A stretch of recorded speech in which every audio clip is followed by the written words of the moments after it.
On a February night, 33-year-old Delia Fontaine knelt on the stone floor of a lighthouse in Maine and worked a foundation block loose with a tire iron and a $4 flashlight.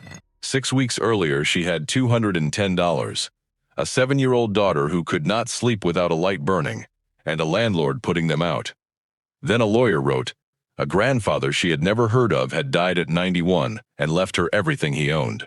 It was a decommissioned lighthouse the Coast Guard had walked away from 50 years ago, condemned in all but name.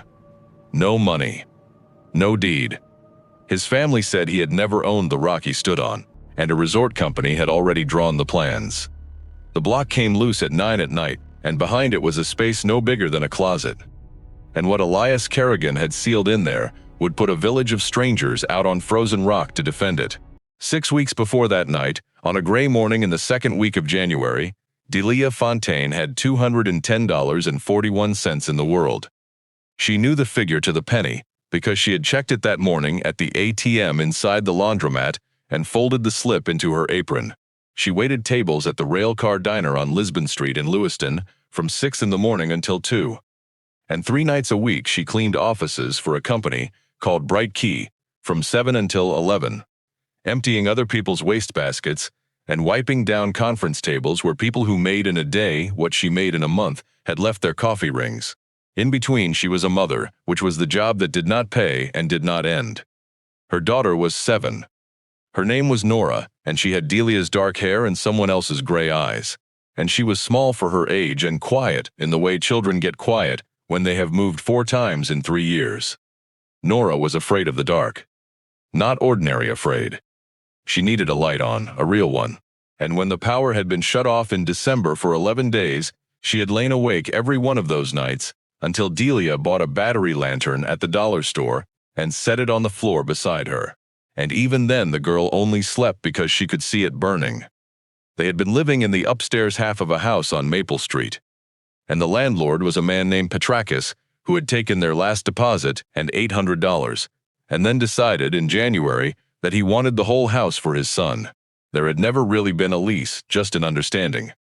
And understandings are worth exactly what the stronger person decides they are worth. He gave them until the end of February. Delia did not fight it.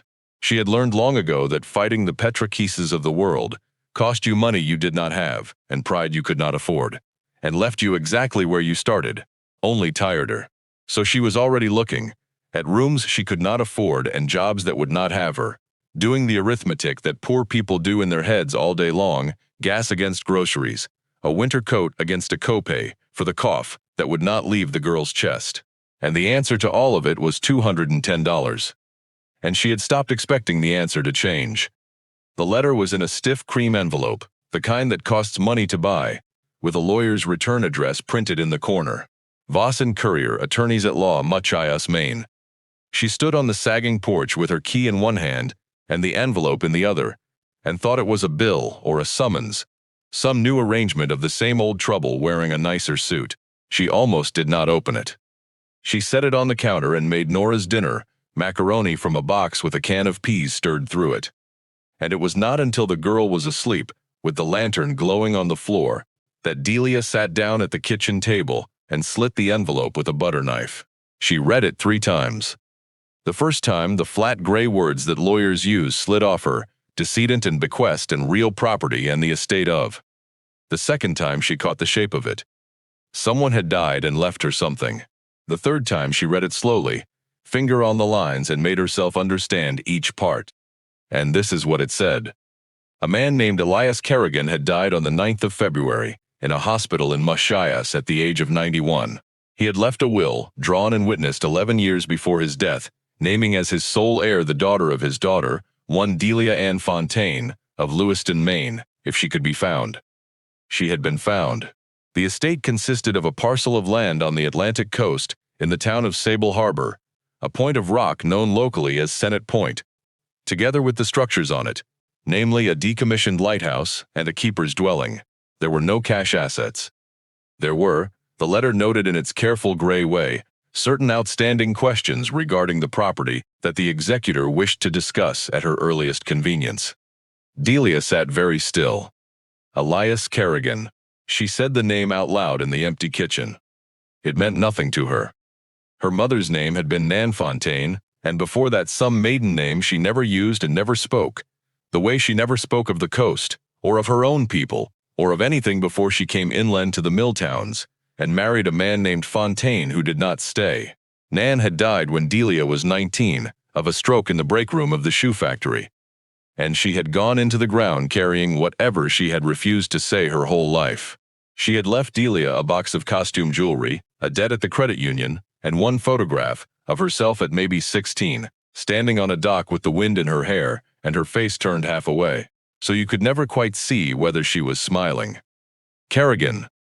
Delia went and got the photograph out of the shoebox in the closet, where she kept the few things that were only hers.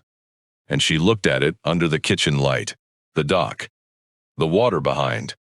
A dark shape out on the water that she had never paid any mind to, that she had always taken for a smudge or a boat. She looked at it now. It was not a boat. It was a tower, standing on a point of rock, small and far off and unmistakable now that she knew to see it.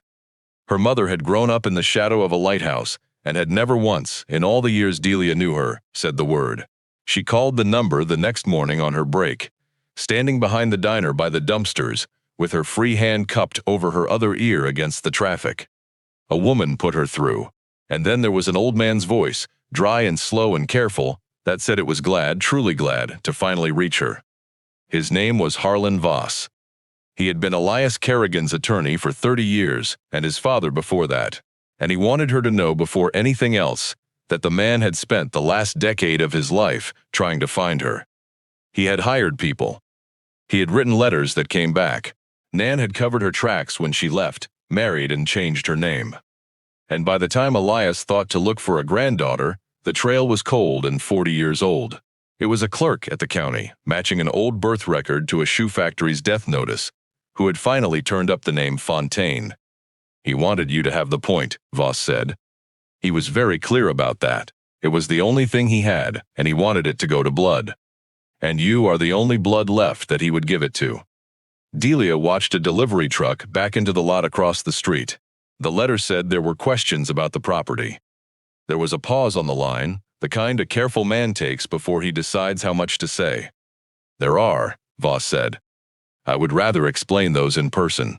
But let me be honest about what you have inherited. Senate Point Light was decommissioned by the Coast Guard more than 50 years ago. The dwelling has not been kept up. The town assesses the whole parcel at $18,000, and the cost to make the buildings sound would be a great deal more than that. I have had 2 people call it a money pit. I have had one call it worse. Worse how? Cursed, Voss said, and she could hear that he did not like the word, that he was only repeating it. It is an old coast, Miss Fontaine. People here keep old ideas. There are those in Sable Harbor who will tell you that point has taken more than it ever gave.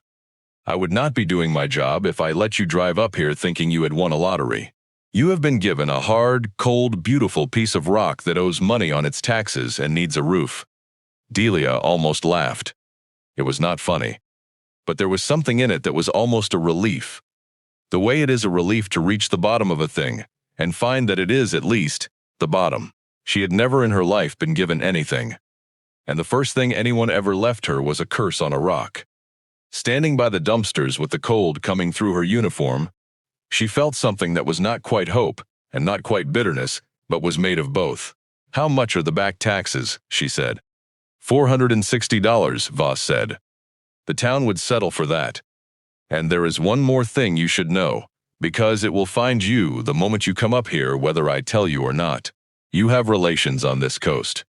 The Kerrigans did not all leave the way your mother left. The man who speaks for the branch still in the county is a fellow named Bram Kerrigan, and Bram has spent the last several years telling anyone who will listen that the point should have come to him. He is in business with a company that builds resorts. I tell you this so that when he smiles at you, you will already know what he is. She wrote it all down that night on the back of a bright key timesheet. $460, $18,000 assessed. Money pit. Bram Kerrigan. Resort. Cursed. The back taxes were more than twice what she had. But she had until the end of the month before Petrakis put her and Nora on the street. And she had a car, a 2009 Honda, with 191,000 miles on it, and a check engine light that had been on so long she thought of it as a decoration, and she had a granddaughter's whole idea of who she was folded up inside a name she had never heard. She did the arithmetic. Then she did the other arithmetic, the one that is not about money, and decided to go and see it before she let anyone tell her it was worthless. She went to the manager at the railcar, a decent man named Fournier, and asked for 2 weeks and got one, unpaid, and a warning under it. She called the school and told them Nora would be out. She packed the Honda with 2 garbage bags of clothes and a box of the girls' books and the battery lantern and the shoebox that was only hers, and left the furniture, because none of it was worth the gas to move. And on the last Sunday in January, she and Nora drove up the coast of Maine into the teeth of the winter. It was a long drive. Lewiston to Sable Harbor was the better part of 5 hours, north and then east. Past the last of the outlet malls and the lobster shacks shut for the season, and the towns that got smaller and grayer the farther east they went, until the trees came down to the road, and the road came down to the water, and there was nothing between them and the open Atlantic but a rind of granite and spruce. Nora watched out the window with her forehead against the glass. Somewhere past Ellsworth, she said, "Is it going to be our house?" "I don't know yet," Delia said. "We're going to look at it." "Does it have my color of dark?" Delia knew what she meant. It was the girl's own phrase for the thing she was afraid of, the particular dark of a room with no light in it. "I'll make sure it doesn't," Delia said, and did not know yet what a thing she was promising. They came into Sable Harbor a little before 4, with the light already failing. It was smaller than she had let herself imagine. A crescent of a working harbor, not a pretty one, with a fish pier and a co-op and a scatter of houses up the hill. Boats on their moorings with their bows all turned into the wind. A church. A general store with a hand-painted sign. A diner she noted out of habit, the Anchor, its windows lit yellow against the dusk. And beyond the harbor, the land ran out in a long dark arm of rock into the sea, and at the very end of it, black against the sky the color of a bruise, stood the tower. Delia pulled the Honda over on the shoulder above the harbor and stopped. And the two of them looked at it. It was taller than the photograph had made it. A white tower going gray, tapered, banded near the top where the paint had failed, with the black cage of the lantern room dead and dark at its head. Below it crouched the keeper's house, low and stone-walled, its roofline broken in one place where something had let go. Waves went to white against the foot of the rock and threw spray that the wind took sideways. There was no light anywhere on it. It looked, Delia thought, exactly like what everyone had told her it was. It looked abandoned. It looked cursed. It looked like the loneliest place she had ever seen.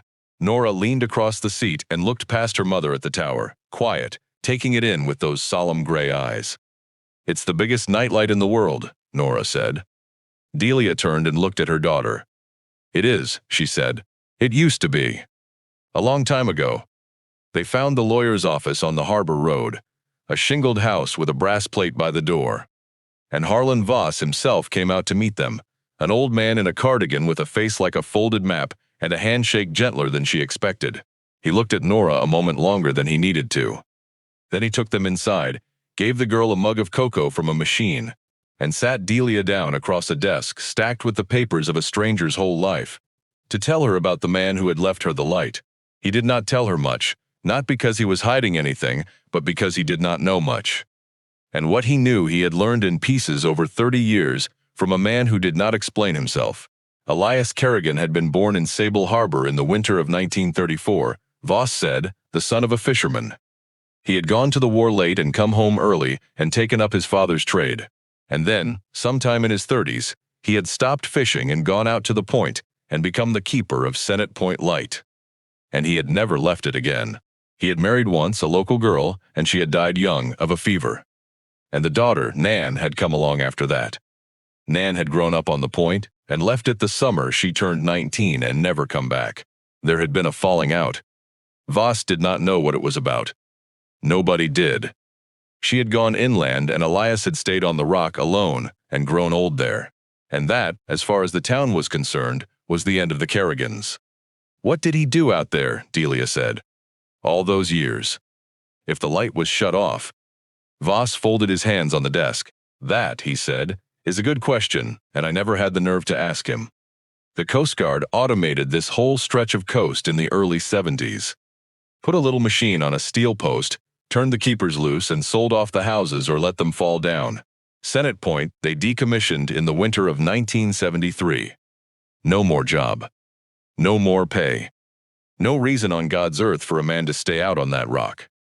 And Elias Kerrigan stayed out there for 50 more years. He looked at her. He kept to himself. Came into town for supplies once a week, paid cash, did not talk, and did not let anyone out to the point. In 50 years, I do not believe 6 people set foot on Senate Point. He would meet you at the gate and turn you around. Polite as you please. People stop trying. And when people stop being let in, Ms. Fontaine, they make up reasons. And the reasons were not kind. They said he was mad. They said the point was cursed and he was the curse. They said the sea had taken his father and his wife and his daughter, and it would take him too, and good riddance to the whole cold family of them. He said it flatly, an old man reporting the weather. I tell you so, you will not be blindsided. This town does not love what you have inherited. Some of them will be glad to see it torn down. And Bram Kerrigan, Delia said. Bram Kerrigan would love to see it torn down, Voss said, and something built in its place with a name like Senate Point Resort and Marina, and a gate just like Elias had, only this one for people who could pay. Bram is Elias's brother's grandson. There was a younger brother, Calvin, who left fishing for building and did well. And the Calvin Kerrigans have money and lawyers and a grievance 100 years old about who should have had the point. When Elias died with no will they could find, Bram thought it was his. Then I filed the will. Now Bram thinks the will is a fraud, or a mistake, or a thing that can be undone. And I will tell you plainly that he has hired people who are very good at undoing things. Their argument is going to be that Elias Kerrigan never owned that light at all, that it was government property, decommissioned or not, and a man cannot leave in his will a thing that was never his. If that argument wins, the point goes to the state sells it, and there is only one buyer on this coast with the money to want it. He let that sit. Outside the window, the harbor had gone fully dark. Nora had fallen asleep in the big chair with the empty cocoa mug held against her chest. Did Elias own it? Delia said. I don't know, Voss said, and she believed him. I never saw a deed. He told me once that the point was his by right, and by more than right, and that when the time came the proof would be where it belonged. I thought it was an old man talking. But he was not a liar, whatever else they say. In 30 years he never once told me a thing that turned out not to be true. So when he said the proof would be where it belonged, I have chosen to believe there is proof, and that it belongs to you now to go and find. He slid a heavy iron key across the desk, old hand-forged, dark with age. This opens the tower. The house key is the newer one. The taxes are paid current. I paid them out of the estate this morning. $460, so no one could take the point out from under you before you had even seen it. You can pay me back or not. I would rather you didn't. Elias was my friend in as much as he let anyone be. And I would like to see the man's wish come true before I follow him. Delia looked at the key in her hand. It was heavier than it looked. Why are you helping me? She said. You don't know me. Voss smiled and his folded map face folded further. Because I am 81 years old, he said, and I have spent my life moving other people's property from one hand to another, and most of it does not matter. Once in a while a thing comes across my desk that does. I think this is one. I think that man kept something out there worth keeping, and it was waiting for the right person. And I have a feeling in my old bones the right person is a woman with $210 and a sleeping child, which is about what Elias Kerrigan had, I would guess, the day he decided to stay. There was one motel open in the off-season, a 6-unit place above the harbor called the Spindrift. And the woman who ran it gave Delia a room for $40 and looked at the Lewiston plates and did not ask questions until she signed the register. And then she saw the name. Fontaine, the woman said, and then looked up at her, and something moved across her face. You'd be Nan's girl. The one that got the point. I'd be Nan's girl, Delia said. The woman looked at her a moment longer. She was maybe 60, heavy in a wool sweater, with a face that had spent years outdoors. My husband fished, she said, as if that explained something. You want my advice. You'll sell that rock to Bram Kerrigan and take your girl back where the winters aren't so mean. That point's no place for a child. She slid the key across. But if you're set on going out there, go see Wendell Crockett first. He's the harbor master. He's got the other key to the gate, and he'll want to know who's coming and going." And she stopped. "And what?" Delia said. "And he's about the only one left in this town," the woman said, "who'll say a decent word about Elias Kerrigan. So you'll want to hear it. There isn't much of it going around." Delia found Wendell Crockett the next morning down at the co-op, a wide, slow old man in a canvas coat, with hands like a bundle of gaffs and a white beard yellowed from a pipe. He was mending a trap on a barrel when she came up, and he did not stop his hands when she told him her name. But he looked up at her from under the brim of his cap, and then at Nora holding her mother's coat, and something in the old man's weather went still. "Elias's granddaughter," he said. "Not a question." "That's what they tell me," Delia said. "I never met him. I never even heard of him until 2 weeks ago." Wendell Crockett set down the trap. He looked at her a while, with pale eyes gone the color of the sea behind him. And whatever he was looking for he seemed to find, because after a moment he took the pipe out of his mouth and said, in a voice gone rough, "Then there is a great deal you don't know, and somebody ought to tell you, and I expect it'd better be me." He nodded toward the dark arm of rock at the end of the harbor. "You been out there yet?" "Not yet. I have the key." "Don't go alone," Wendell said. "Not the first time. That's not superstition, whatever they told you up the hill. That house has got soft floors and a bad roof, and a well you could break your neck in, and 50 years of one-man silence in it. And you don't want to walk into all that, with just a little girl for company." He put the pipe back in his teeth.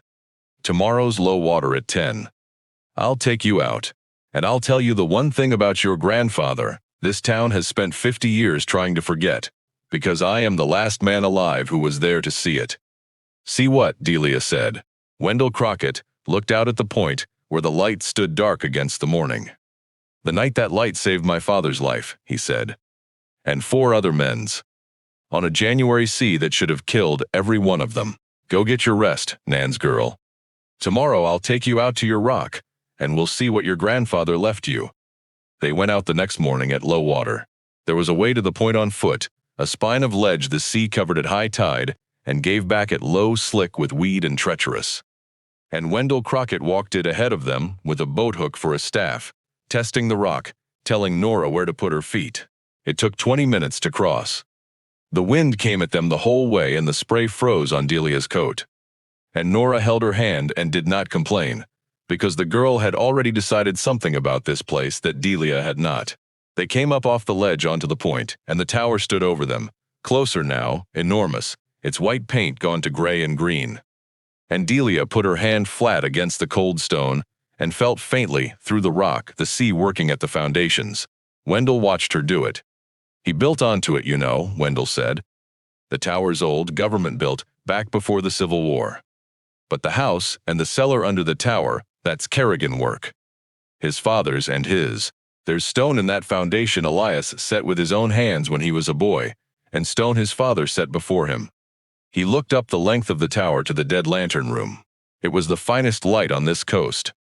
You could see it 11 miles at sea on a clear night. Fixed white, with a red sector over the ledges, so a man running for the harbor in the dark knew that if he saw red he was standing into danger and had best come left. Red meant death and white meant home. Every child in Sable Harbor grew up knowing it before they knew their letters. "And then they shut it off," Delia said. "And then they shut it off." Wendell sat down heavily on a granite block by the cottage door, out of the worst of the wind, and got his pipe going. And Nora sat near him on the step, watching him with her solemn eyes. And Delia stood with her back to the tower and listened. And this is the story the old harbor master told. In January of 1978, the boat his father fished was the Wanderbird, a 40-foot dragger out of Sable Harbor. And Wendell had been aboard her, 19 years old, with his father Amos and 3 other men. They had stayed out to the eastward too long, the way men did when the fish were the only thing between a family and going under. And the weather came on harder than the radio said, a January gale with the temperature dropping, so the spray froze where it landed, and the boat began to make ice. A boat making ice is a boat dying by inches. The ice climbs the rigging and the rails until the boat is top-heavy and rolls. And there is nothing to be done but beat it off with mallets faster than the sea can lay it on. And by midnight, Wendell said they were losing. We were 4 miles off and could not find the harbor, he said. The snow was that thick. No moon, no stars, no shore. The compass will bring you to the coast, but it will not tell you where on the coast. And this is a coast, missus, that eats boats that come to it in the wrong place. We were looking for the light. Senate Point Light. Every man aboard was born under it, and we were looking for it the way you'd look for your own mother's face. And it was not there. He drew on the pipe. His hands, Delia saw, were not quite steady. It had been shut off 5 years by then. The automatic machine on the post had failed that winter, the way those things did, and nobody came to fix it because there was no keeper to call it in. And so the point was dark. The point was dark, and we were running for it in a gale and did not know until we were nearly on the ledges. He stopped. The wind filled the silence. And then, he said, it lit. Delia did not move. White light, Wendell said. Right there. Fine on the bow, closer than it had any business being, so close we all cried out at once, because we thought we were dead men. And then the red sector swung over us. Red meant the rocks that would open the boat like a can. And my father put the wheel hard over, and we came left off the ledges with the sea breaking white on our own beam, not 30 feet away. And the white came back. And we followed it around the point and into the lee, and up the harbor, and we lived, all 5 of us. And not one of us said a word the whole way in because not one of us could speak. He took the pipe out of his mouth. That light did not turn itself on, missus. There is no machine that lights the second a boat needs it and swings the red arc over the very ledge you're set to die on, and then guides you home. A man did that. A man was up in that tower in a January gale with a hand lamp and a mirror, doing by hand what the government had stopped paying anyone to do, because he had heard on the radio that the Wanderbird had not come in. Elias, Delia said. Elias Kerrigan. Wendell said the name the way you say a thing you have carried a long time. My father went out to the point the next morning to thank the man that saved his life and mine. And Elias met him at the gate, right where you're standing, and would not let him past, and would not take his hand, and would not hear a word of thanks. He said only this. He said, I don't do it for thanks. I do it because my own father drowned off this rock on a night the light was let go dark. And no boat off this point is going to run dark again while I can climb the stairs. And then he sent my father home.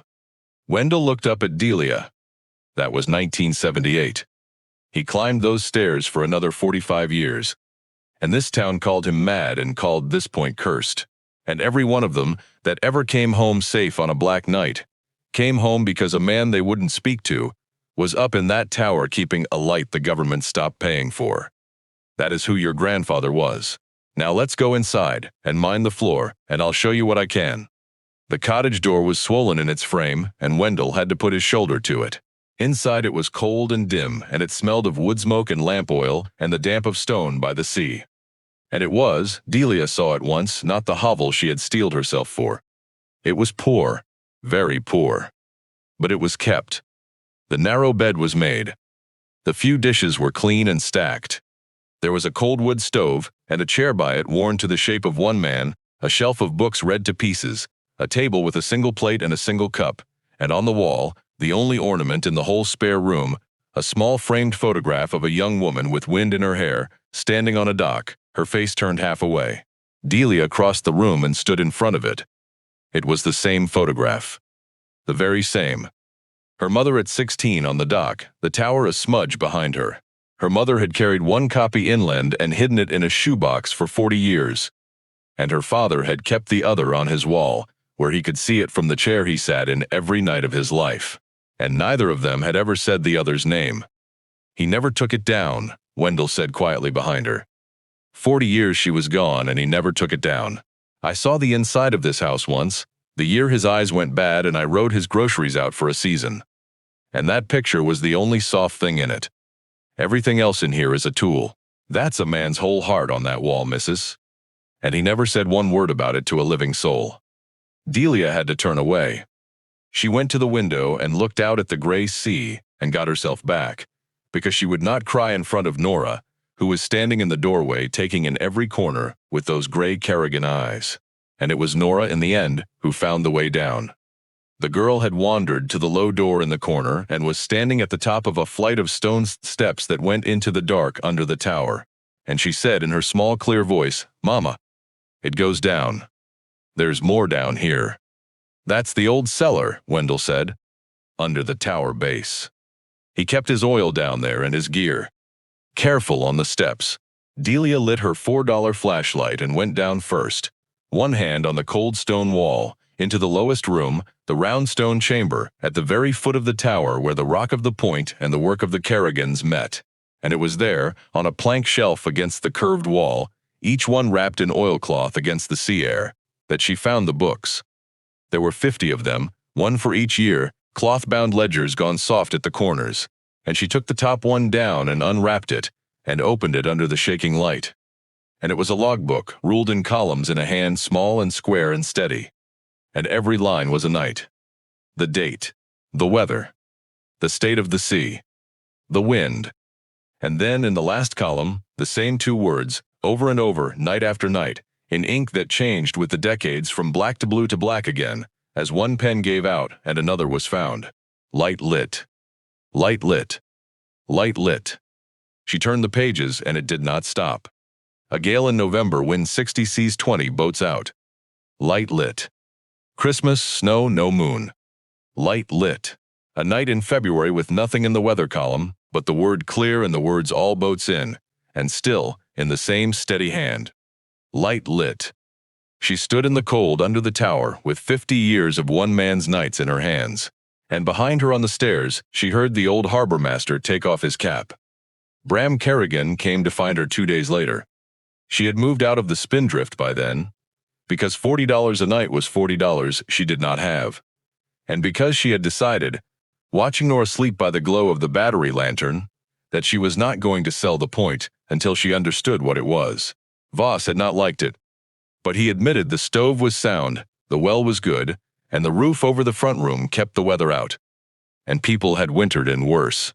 So Delia spent $30 of her $210 on a truckload of firewood, swept and scrubbed and hung a blanket over the broken part of the house, and she and Nora moved into Elias Kerrigan's cottage at the end of the land. The first night the girl slept without the lantern because her mother had lit a hurricane lamp in the window, and Nora watched its flame and said it was better than a nightlight because it was a keeping kind of light. And Delia had not known what she meant and had not asked. Bram came at low water in a new gray truck with a second man beside him, and he crossed the ledge in clean boots and knocked on the cottage door as if he owned it, which, Delia understood, was precisely the message. He was a big, smooth, well-fed man of about 50, in a good coat with the Kerrigan gray eyes gone hard and small in a soft face. And he smiled at her the whole time he spoke, and Harlan Voss had been right, because the smile told her everything. "Cousin," Bram said, "I've been wanting to meet you. This is Mr. Price. He handles some things for me." Mr. Price was younger, and did not smile and carried a leather folder. He was, Delia would learn, a lawyer for the Halverson Coastal Group, which built resorts and had been talking to Bram Kerrigan about Senate Point for 3 years, since before Elias was cold. "You've done some cleaning up," Bram said, looking past her at the maid bed and the lit lamp and the little girl by the stove. "That's good of you. My uncle let this place go to ruin. It's a shame. Family land." He said family the way another man might say money. "I'll come to it plain, cousin, because I think you're a plain sort of woman and I respect that. You've been handed a problem. This point is a millstone. The taxes alone will bury you. The buildings are condemned in all but name, and you've got a child to think of. So I'm here to take the problem off your hands. Mr. Price is authorized to offer you $60,000 for a quitclaim of any interest you have in the parcel. Cash. This week. You could take your girls somewhere warm and never think about this cold rock again. $60,000. Delia felt it land in her chest like a blow, because it was more money than she had ever had at one time, more than she had ever expected to have. And for one long second the arithmetic of every hard year she had lived roared up and told her to take it and run. She thought of a warm room, of not being tired, of Nora with a coat that fit. "That's a lot of money," she said. "It is," Bram agreed, pleased. "Why?" Delia said. "If it's a millstone. If it's condemned." Why is it worth $60,000 to you to have me sign it away? The smile stayed on Bram's face, but it stopped meaning anything. Behind him, Mr. Price shifted his folder. Sentiment, Bram said. Family land, like I said. He offered $60,000 for sentiment, Delia said, and the town assesses the whole thing at 18. She was not a clever woman by her own reckoning.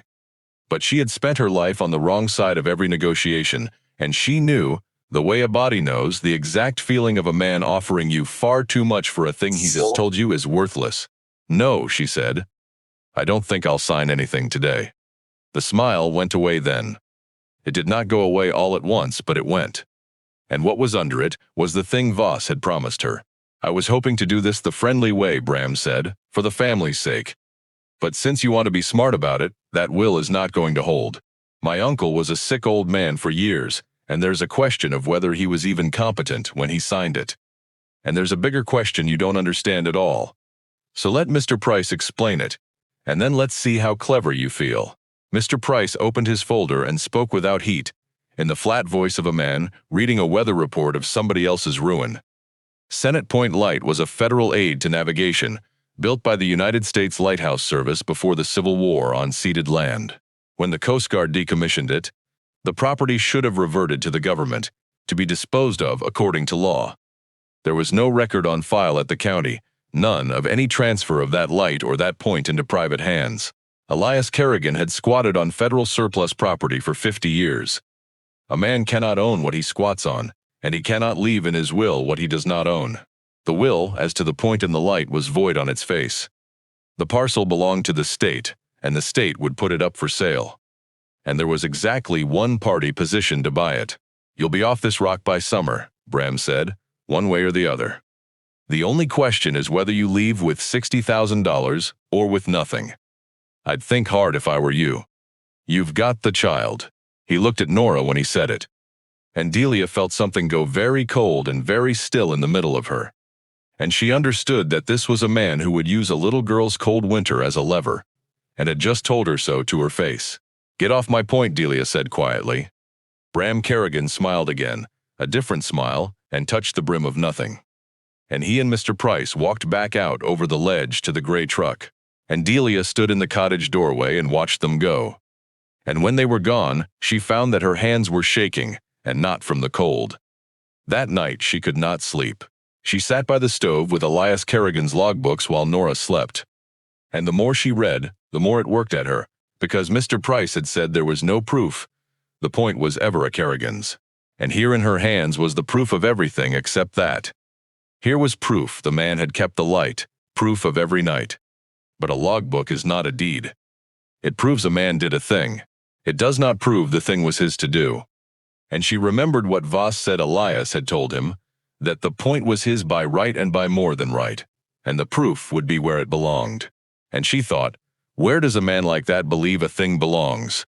Not in a courthouse. A courthouse had let his father drown. She looked around the spare stone room, at the tools on their nails, at the one soft thing on the wall, and thought about the man who had built the foundation under her feet, stone by stone, as a boy, beside his father. A man who trusted stone and did not trust the world. If Elias Kerrigan had one thing he could not bear to lose, he would not have hidden it in a drawer. He would have put it in the rock. She did not go down that night. But over the next 2 weeks, while the lawyers filed their papers in Mush Chayas, and Harlan Voss called every other day, with news that was never good, Delia spent her evenings in the cellar on her knees, going along the curved wall with her hands, pressing each block, looking for the one stone that was not like the others. And on a wild night in the middle of February, with the wind driving against the tower for the 3rd day running, she found it. A block low in the wall, behind the shelf where the oil had been kept, its mortar not old lime but something newer, packed and painted gray to match. And when she pressed it, it moved. She worked it with the tire iron for the better part of an hour, and it fought her, and she almost quit. And then it gave, and the stone slid out and dropped against her knee and let out that breath of old dry air, of lamp oil and paper. And she pointed the light into the dark, and saw the faces looking back at her. Now let me tell you what was in that room. It was small, no bigger than a closet, dug back into the rock and lined with plank shelving, dry as a bone where the rest of the cellar wept with the sea. and Elias Kerrigan had built it to last longer than he would.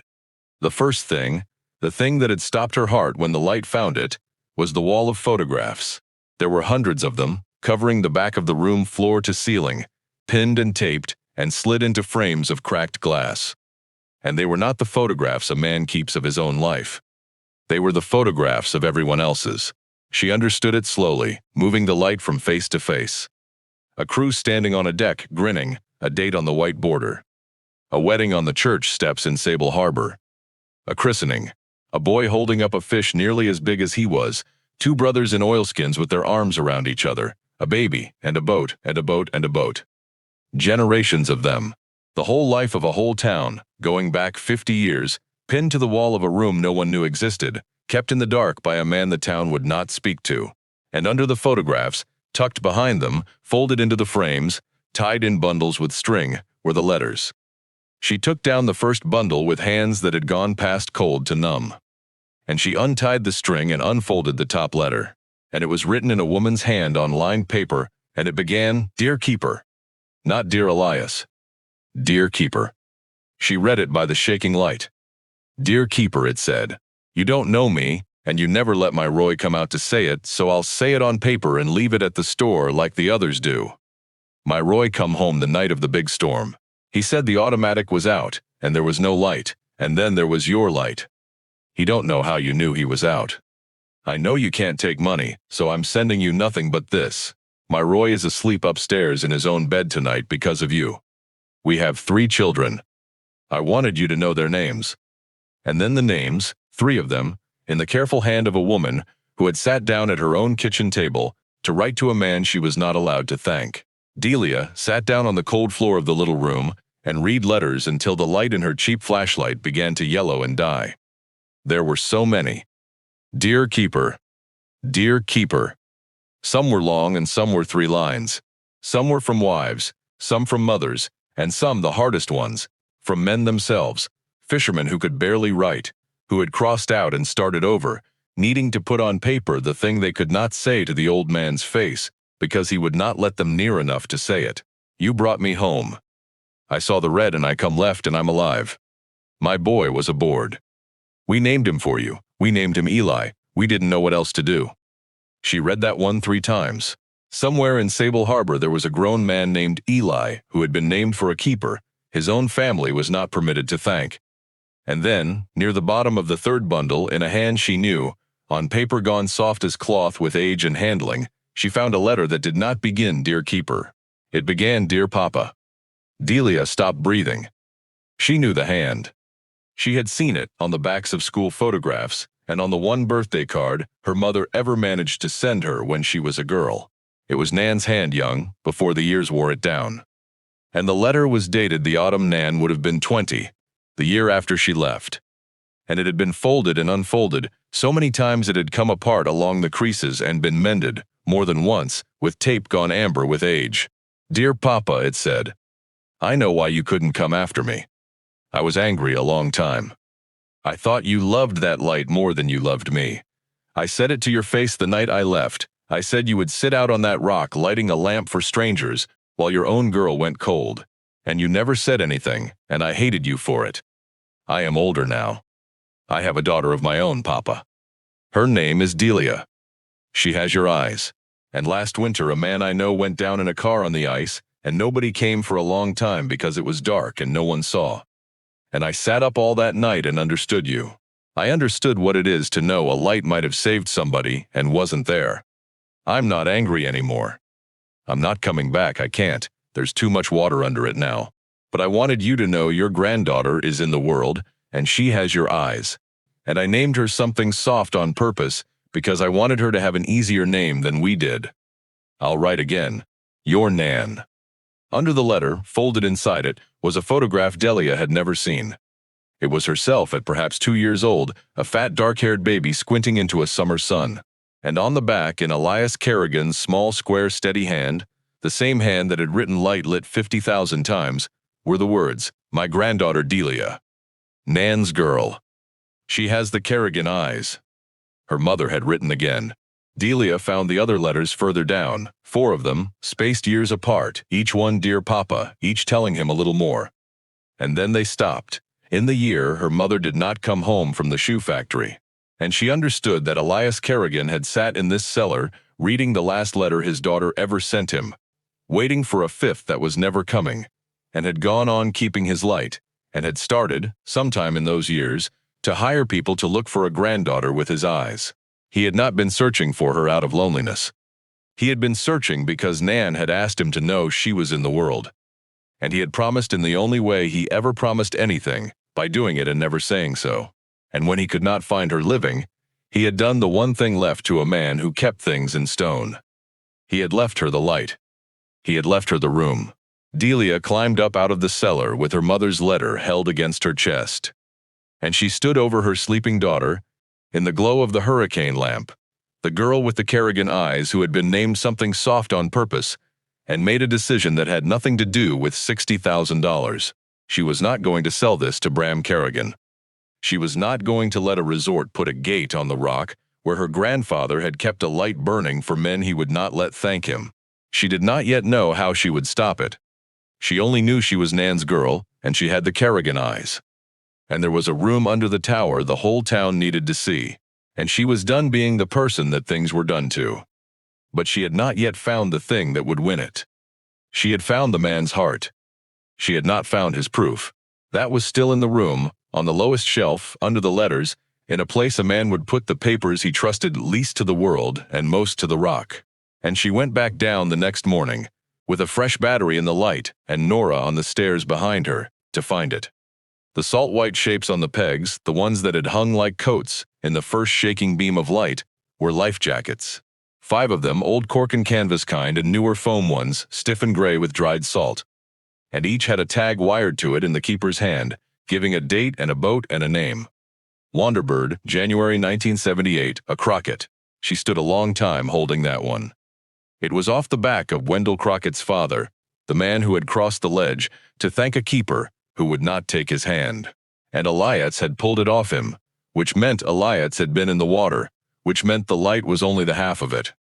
Some nights the light had not been enough. Some nights the old man had gone down to the little cove, where he kept a peapod dory, and rowed out into a January sea, alone in a small boat, and pulled men out of the water with his own arms, and hung their life jackets in the rock like a church, hangs the crutches of the healed, and told no one.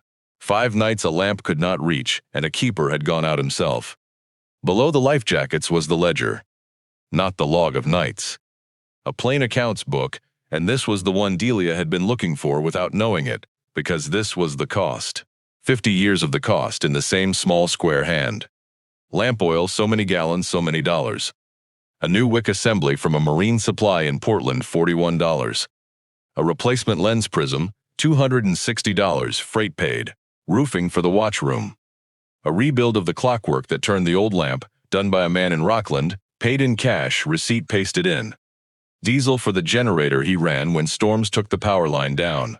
Page after page, decade after decade, every dollar a man who lived on a single plate and a single cup had spent out of his own thin pocket to do for free the thing the government had decided cost too much. Delia added a single year in her head and had to stop. He had spent more keeping that light in one winter than she made in a season of 2 jobs, and done it for 50 years, and bought his oil before he bought his food. She thought of the one worn chair, the read-to-pieces books, the mended clothes, and understood that the poverty upstairs was not the poverty of a man who had nothing. It was the poverty of a man who had spent everything, on purpose, on a light, for people who called him cursed. And underneath the ledger, wrapped in oilcloth, tied in string, were the deeds. There were 3 of them, and it took Delia most of the morning, and later a slow hour with Harlan Voss, to understand fully what they were. But the shape of it came to her there in the cellar and took her breath. They were the papers of 3 fishing boats. The Mary Delphine, the Cormorant, the Sarah Cobb, and with each set of boat papers was a bank document, a bill of sale, and a second deed. And Delia read them until the story stood clear. The Mary Delphine had belonged to a man named Sewell, who had died the way fishermen die, worn out at 60, and the bank had moved to seize his boat for the debt on it, which would have left his widow Ada with nothing, no boat to lease out, no living, because a fishing family's whole worth is the boat. Someone had quietly paid the debt and bought the Mary Delphine at the seizure, and then, the same week, deeded her back to Ada Sewell for $1. The buyer's name on the bank document was not Elias Kerrigan. It was a lawyer's holding name, a thing set up so no one would know. But the $1 deed that gave the boat back was witnessed, and pasted to it was a slip in the small square hand that said only, Monsieur Delphine returned to a Sewell, Spring. She keeps her living. No word to anyone. The cormorant was the same.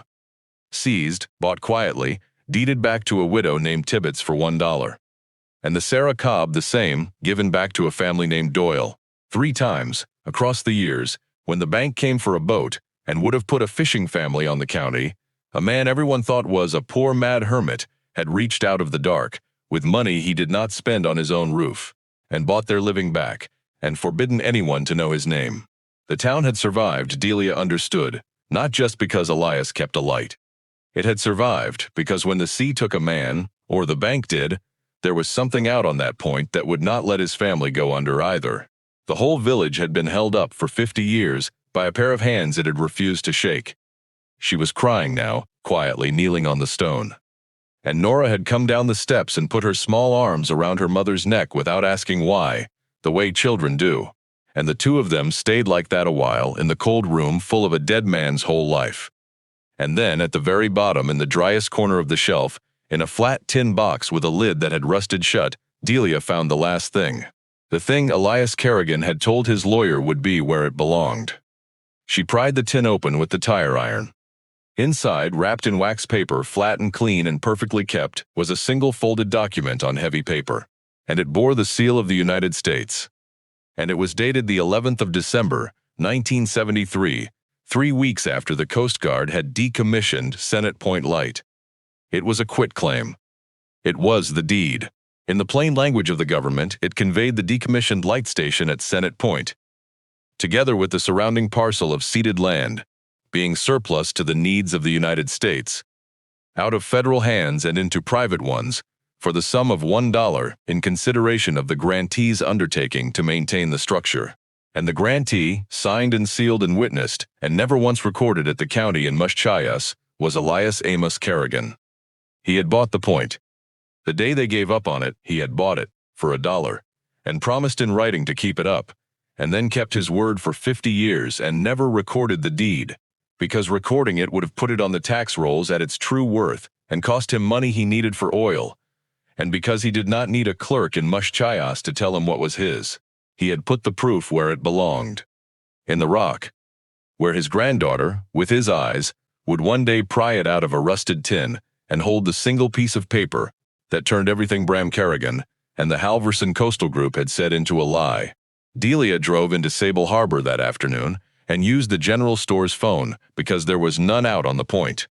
And she called Harlan Voss and she said, I found what he said I'd find. I found the deed. There was a silence on the line, and then the old lawyer said in a voice not quite steady, read me the date. December 11th, 1973. His name's on it. Elias Amos Kerrigan. There's a federal seal. It was never recorded. She heard the old man let out a long breath. That stubborn, glorious old fool, Harlan Voss said softly. He told me it would be where it belonged, and I thought he was rambling. Ms. Fontaine, do not let that paper out of your sight, and do not tell a soul but me and Wendell Crockett until I have made 3 certified copies and put the original in a vault. That is a valid conveyance, unrecorded or not, and it means Bram Kerrigan and his resort have been standing up in front of a judge in Mushchayas arguing that a thing does not exist. And I am about to walk in and lay it on the table. That evening, Delia brought the old harbor master down the stone steps into the cellar and showed him the room. She watched a lifetime move across his weathered face as the light went from the wall of photographs to the letters that began Dear Keeper, to the ledger of a poor man's spending, to the deeds of 3 saved boats. And then she put the life jacket tagged Wanderbird, January 1978, a Crockett into his hands. And Wendell Crockett, who had been 19 in a freezing sea, and had lived because a keeper he was not allowed to thank, had lit a lamp, and then rowed out himself, held his dead father's life jacket in the room where it had hung in the dark for 48 years. and he wept without any shame, the way old men weep, all at once and quietly, and said, "He kept it. All this time. He kept my father in the rock." And then he looked up, and there was something in his wet, pale eyes that was not grief anymore. It was fight. This town is going to hear every word of this. Bram Kerrigan wants to stand up and say the point was never a Kerrigan's. Let him say it to their faces. And then we'll show them what's in this room. The hearing was set for the first week of March, in the county courthouse in Mushchai Us, a plain brick building with radiators that knocked. Bram Kerrigan's side came in numbers. Bram and Mr. Price, and 2 more lawyers from the Halverson Coastal Group, and a man in a very good suit Delia gathered was Halverson himself, come up to watch a small thing be finished. They had thick binders and a surveyor's report, and they had, Delia understood, done this many times, taken many small worthless things off many tired people. And they were not worried. Mr. Price rose and made the argument he had made in her doorway. Federal aid to navigation. Ceded land. No transfer of record anywhere in the county's books, and he had a clerk to swear to it. No deed. No conveyance. A squatter, however sympathetic, and squatting is not owning, and a man cannot bequeath a government lighthouse he happened to live next to. He asked the court to void the devise, declare the parcel state property, and be done. Then Harlan Voss stood up, slow to his feet, and said he had just the one exhibit, and would not need the screen. He walked to the bench and laid down a certified copy of a quitclaim deed, dated the 11th of December, 1973, conveying the decommissioned Senate Point Light Station and its parcel out of the hands of the United States and into the hands of Elias Amos Kerrigan, for $1, and the promise to maintain it. Federal seal. 2 witnesses, one a Coast Guard officer whose signature the government's own archive would confirm. Never recorded, Voss said, and explained why in one sentence, that a man who spent his last dollar on lamp oil had not wanted to spend it on tax on the true value of a thing he meant only to give away to the sea's mercy. Failure to record does not undo a conveyance. It only fails to warn the world. And the world had been warned now. Mr. Price asked to see it. He looked at it a long time, then passed it to the man in the very good suit, who looked at it a shorter time and did not look again, and began quietly to gather his papers, because Halvorsen had not become Halvorsen by throwing money after a thing that was gone. The clerk verified the seal. The government's own archive, subpoenaed, produced the file copy within the month, matching. There was no argument left to make. The point had been Elias Kerrigan's, bought and paid for, and lawfully his for 50 years. And it was exactly as his will said, Delia Fontaine's now. The case did not so much end as evaporate. Bram Kerrigan sat in the knocking warmth of the courtroom with the color gone out of his soft face. And when it was over, he did not look at Delia. He got up and walked out, the resort men after him. And that was the last she saw of any of them. There was no scene. Truth is a quiet thing in a courtroom. It just sits on the table and does not move, and everything false has to get up and leave. But the reckoning that mattered did not happen in Mushchai Us. It happened the next week, in Sable Harbor, in the church hall, on a night Wendell Crockett called the whole town to. Delia had not wanted to do it at first. She was not a woman who stood up in front of rooms. But Wendell said the town owed it to Elias, and more to itself, to finally hear the thing it had spent 50 years refusing to hear. And so on a raw March night the people of Sable Harbor came into the church hall. And they were, most of them, the descendants of the faces on the wall of that little room. Delia stood at the front with Nora beside her. And she did not make a speech, because she had no speech in her. She simply began to show them. She had brought the logbooks, all 50. She stacked them on a table and opened one and read a page. The date. The weather. Light lit. She read another. Light lit. She told them there were 50 of these, one for every year after the government said the light did not matter, and every night in all of them said the same 2 words. Then Wendell stood up beside her, the harbor master they all trusted, and told them about a January night in 1978, and a boat called the Wanderbird, and 5 men who should have died and did not, and about a man who would not take his father's hand. And then Delia began to read the letters. Dear Keeper. She read the one about Roy, who came home from the big storm, and she read the 3 children's names. And a woman in the 3rd row put her hand over her mouth, because she was one of those children, grown old now. and in 50 years she had not known why her father came home that night. Delia read the letter from the man whose boy they named Eli. And a middle-aged man near the back stood up slowly, a man named Eli, and could not speak and sat back down. She read them the ledger, the oil, and the wicks, and the prisms and the diesel, a poor man's whole fortune spent in the dark. And then she told them about the Mary Delphine, and the Cormorant, and the Sarah Cobb, and 3 widows who kept their living, because someone paid a bank in secret and deeded a boat back for $1. And an old woman near the front, Ada Sewell's daughter, began to cry, because her family had always said their boat was saved by an angel and had never known the angel's name. And now she did. There was no sound in the church hall when Delia finished, except the radiators and the wind off the water that never stopped in that place. 50 years of a town's quiet shame at how it had treated a man came down on that room all at once, and Delia let it be heavy because it was true. And she had learned from a man she never met that you do not light a lamp to make people feel good. You light it because the dark is real. Then she told them the last part. She was keeping the point. There would be no resort and no gate for people who could pay. She meant to fix the keeper's house enough to raise her daughter in, and to open the little room someday. So any family in Sable Harbor who wanted to could come and find their own people on that wall. And she told them the one thing she had decided, kneeling in that cellar, that she had not known how she would ever do. She was going to relight the light. It was Wendell Crockett who made it possible, and the whole harbor after him. A retired Coast Guard man 2 towns over knew the old optic and came to look at it for nothing. The men of the fishing fleet, the sons and grandsons of the names on the wall, came out over the ledge at low water, with lumber on their shoulders, and put a new roof on the watchroom and the broken corner of the cottage in 2 hard weekends. The co-op took up a collection for the oil. And then somebody said an oil lamp was a fine thing, but a man could not row out for every boat anymore. And the town, together, without help from any county or any state, paid an electrician to run a proper modern beacon up into the old lantern room, automatic and bright, the kind that would light itself every dusk, and never fail the way the government's old machine had failed. The night the Wanderbird came home to a dark point, there would be a keeper anyway. There would always be a keeper now. Delia Fontaine had decided that too. They lit it on a clear, cold evening. At the end of March, the whole town gathered on the harbor shore and out along the point.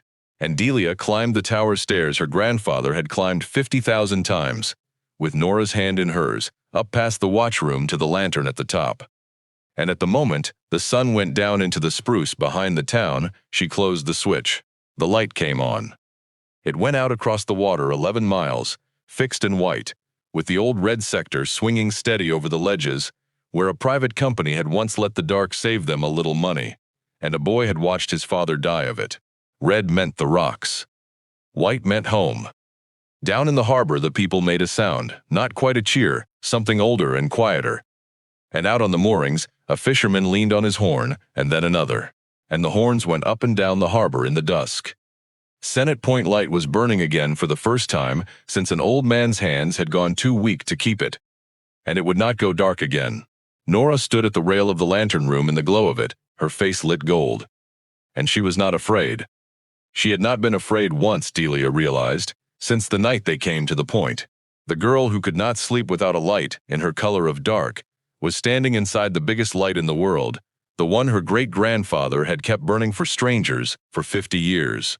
And she reached up and put her hand flat against the warm glass and said, "Now nobody's out there in the dark." "No," Delia said. "Now nobody is." They stayed on the point. Delia did not have to go back to Lewiston or to the diner or to the offices with other people's wastebaskets.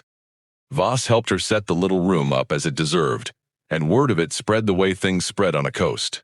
And by summer there were people coming out over the ledge at low water, not to gawk but to find a grandfather on the wall, or a boat, or a letter in a familiar hand. And Delia was there to open the door. And she never charged a soul $1, because the man who built the room had never charged a soul $1 either. The town looked after them the way it had never been allowed to look after Elias. There was always fish on the step, always someone to help with the roof. And Nora went to the little school in Sable Harbor, and made friends whose great-grandfathers grinned down off the wall under the tower. And she grew brown and strong on the point that everyone had once called cursed. and at night she slept sound with the great beam turning white and steady overhead, because she was a keeper's child now, and keepers' children are not afraid of the dark. Sometimes, on the black nights, when the wind drove against the tower for days, the way it had the night she found the loose stone, Delia would climb the stairs alone and stand in the lantern room and look out at the sea her grandfather had watched every night of his hidden life. She never met him. She would never hear his voice or shake his hand any more than the men he saved were let to shake it. But she knew him now, better than the town that lived beside him for 50 years, because she had held his nights in her hands and read his ledger, and found his daughter's letters mended with amber tape. And she knew the one thing he believed, the thing he had built into the rock and left for her to find. He had watched his own father drown because someone decided a light cost too much to keep, and he had answered it with 50 years of nights, and a room full of other people's faces, and 3 boats given back in the dark, and a single deed in a rusted tin. And he had never once asked the sea, or the town, or the men in the water, whether they deserved it. That was not the question. It had never been the question. A light does not ask who is out there. It just refuses to go dark. And on the point at the end of the land, in the cold Atlantic night, Senate Point light turned, white and then red and then white again, keeping its old promise to every boat that would ever come home. And it did not go dark, and it never would again.